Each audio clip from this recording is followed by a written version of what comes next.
अस्सलाम वालेकुम व्यूअर्स, बख्श टेक्निकल में खुश आमदीद।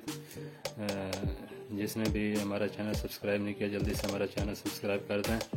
तो नई वीडियो बनाने के लिए हम आए हैं। ये घर में आए हैं, इसकी सीलिंग में लाइटें लगानी हैं, तो उसके लिए हमने कुछ ये काम किया हुआ है। ये निशान के तौर पे धागा हमने लगा दिया है ताकि जो लाइटों का निशान है, होल वगैरह बिल्कुल सीधे लाइन में लगे रहने चाहिए। बाज़ औक़ात ऐसा होता है जल्दी में कारीगर जो करते हैं होल कर देते हैं आगे पीछे, फिर वो लाइनें टेढ़ी होती हैं, वो बुरा लगता है। तो ये हमने कुछ कमेशें इसकी की हुई हैं, तो इसमें तकरीबन 10 लाइटें हमारी बन रही हैं। तो कुछ तारें भी उन्होंने लगा के रखी हुई हैं, लेकिन ये तारें जो है तरतीब से आउट की हुई हैं। तो पहले होल करते हैं, फिर उसके बाद में वायरिंग का भी हिसाब किताब करते हैं। तो चलिए शुरू करते हैं इस वीडियो को। इसके लिए हम लाइटें लगा रहे हैं 12 वाट हमारे पास एक है ओजोन की। ये भी अच्छी क्वालिटी है, इसकी लाइट भी अच्छी है, प्राइस भी अच्छा है। तो इसका साइज़ होता है तकरीबन, होल सा का जो साइज़ आता है वो तकरीबन 3.5 इंच का और लगभग 9 सेंटी। तो जैसे हमारे पास ये होल सा पड़ा हुआ है, ड्रिल पड़ी हुई है, तो शुरू करते हैं होल।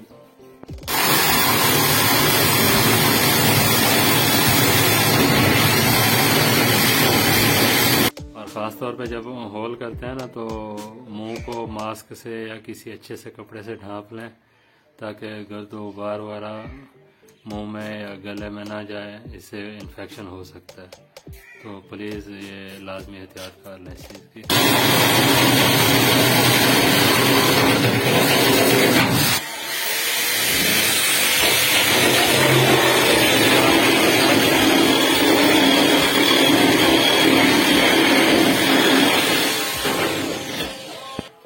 तकरीबन होल मुकम्मल हो गए हमारे। तो यहाँ पे भी डिज़ाइन में भी एक होल बना दिया, इस पर भी एक लाइट लग जाएगी, उधर के डिज़ाइन में भी, और बाकी तकरीबन होल बराबर हो गए। अच्छा, इस कमरे की दीवारें जो है ना वो बराबर नहीं थी, वो थोड़ी टेढ़ी थी। तो हमने ना इसकी वीडियो की, इसकी लाइटों की जो है ना वो लाइन सीधी की है ताकि दीवार जैसी भी हमारी लाइटिंग की जो लाइन है वो सीधी रहनी चाहिए, ताकि लगी हुई लाइटें बाद में बुरी ना लगे। तो अभी आगे प्रोसेस शुरू करते हैं।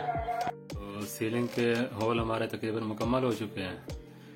तो अभी ये तारें जो आया आता है जिप्स वाला, उसने अपने हिसाब से लगा के छोड़ी हुई हैं, और ये तारें बिल्कुल मतलब गलत तरीके से। इसकी दोबारा से तारों की एक तो इनको चेक करना पड़ेगा, कलर एक डाला हुआ है और अपने हिसाब से उसने छोड़ा हुआ है, लेकिन ये तरीका बिल्कुल गैर मुनासिब है। बेहतर तो ये होता है कि सीलिंग वाला सीलिंग करके चला जाए, उसके बाद में जहाँ से तारें निकालनी हो एक ही जगह पे तारें अगर आपने लगानी है 2, 4, 5 जैसे बोर्ड लगा हुआ, यहाँ से ऊपर सीलिंग में किसी भी जगह पे वो तारें एक जगह पे निकाल के छोड़ दें।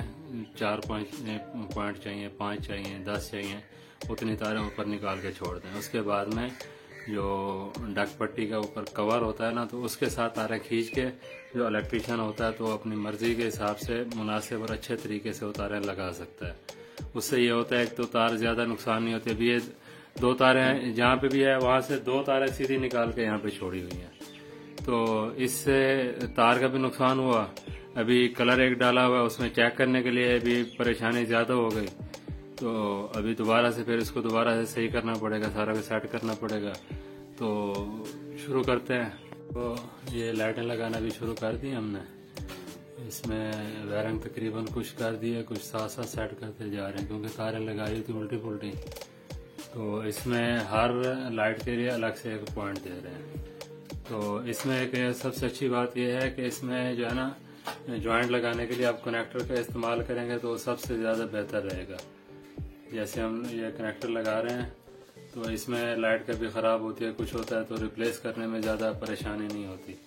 वो इजीली कोई भी आराम से उसको इजीली चेंज कर सकता है। जो पहले टेप से जोड़ वगैरह जो लगाते थे, वो उसमें बहुत ज़्यादा परेशानी और मसला होता था, तो इसलिए कनेक्टर का यूज़ करें तो ये सबसे ज़्यादा बेस्ट रहेगा। तो लाइटें तकरीबन कंप्लीट हो गई हैं। और स्विच वगैरह भी, तारें वगैरह भी लगा दी हैं। तो चलें अभी चलाते हैं, इसको चेक करते हैं। बिस्मिल्लाह, माशाल्लाह ये लाइट जल गई है। इसी तरह बाकी भी लाइटें जला के देखते हैं। दो हर का अलग-अलग से बटन दिया हुआ है हम लोगों ने।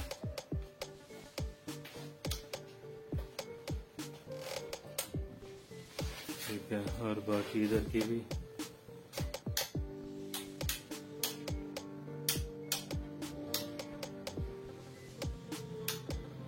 सारी लाइटें जला दी हैं।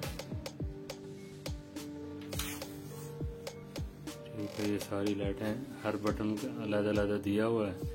इसमें वायरिंग में थोड़ा सा मसला था, इसलिए उसकी वीडियो बनाई नहीं। उसकी वीडियो बनाते तो वीडियो काफ़ी लंबी हो जाती।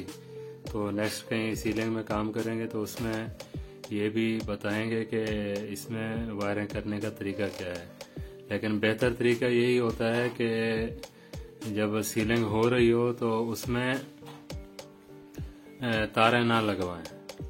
तारें निकालनी भी हैं तो उसको सीलिंग वाले को कहो एक ही जगह पे 5-6 तारें, जितने पॉइंट आपने निकालने हो उतनी तारें सीलिंग में एक जगह पे छोड़ दें। बाकी जब होल करते हैं तो इधर उधर उसी टाइम में लगाएं। नई तार ताज़ी लगी होगी तो उसमें एक तो ये होगा कि तार डैमेज नहीं होती, तार ज़ाया भी नहीं होती, और काम माशाल्लाह से बहुत ज़बरदस्त खूबसूरत काम हो जाता है। तो ये है, इंशाल्लाह उम्मीद है आपको वीडियो अच्छी लगी होगी। तो मिलते हैं नेक्स्ट वीडियो में, उसमें फिर मज़ीद इसे कनेक्शन के बारे में भी डिस्कस करेंगे। तो तब तक के लिए अल्लाह हाफ़िज़।